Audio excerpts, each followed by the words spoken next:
નમસ્કાર દર્શક મિત્રો, હું સ્વરૂપ પલ્લુણીચિયા. સંપૂર્ણ ન્યૂઝમાં આપનું સ્વાગત છે. પાલનપુરના ડેરી રોડ વિસ્તારમાં ચોમાસા દરમિયાન વરસાદના કારણે પાણી ભરાવાથી લાંબા સમયથી ચાલતી સમસ્યા દૂર કરવા માટે મહત્વપૂર્ણ પગલું ભરાયું છે. પાલનપુરના ધારાસભ્ય અનિકેતભાઈ ઠાકરના પ્રયત્નોથી પાલનપુર નગરપાલિકા દ્વારા સ્વર્ણ જયંતિ મુખ્યમંત્રી શહેરી વિકાસ યોજના હેઠળ ₹56 કરોડના ખર્ચે વરસાદી પાણીના નિકાલની કામગીરીનું ખાતમુહૂર્ત કરવામાં આવ્યું છે.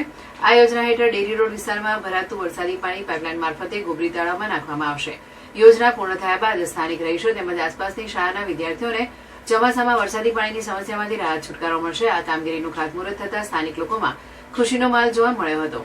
આ કાર્યક્રમમાં પાલનપુરના ધારાસભ્ય અનિકેતભાઈ ઠાકર, શહેર પ્રમુખ પ્રશાંતભાઈ ગોહિલ, ચીમનલાલ સોલંકી, દિલીપભાઈ પટેલ સહિત મોટી સંખ્યામાં ભાજપના હોદ્દેદારો તેમજ કાર્યકરો ઉપસ્થિત રહ્યા હતા.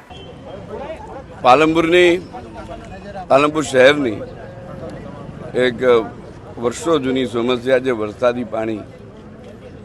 પાલનપુર જેમ જેમ ડેવલપ થતું જાય છે, જેમ જેમ મોટું થતું જાય છે, એમ આ વરસાદી પાણીનો યોગ્ય નિકાલ થાય એ માટે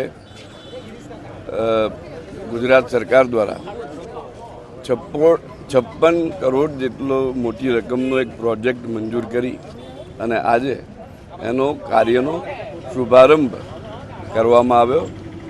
આગામી દિવસોમાં પાલનપુર શહેર વરસાદી પાણીની સમસ્યાથી ઓછામાં ઓછી તકલીફ અનુભવે એ દિશાની અંદર આ ખૂબ જ સારું અને લોકોની સુખાકારીમાં વધારો કરનારો કાર્ય બની રહેશે.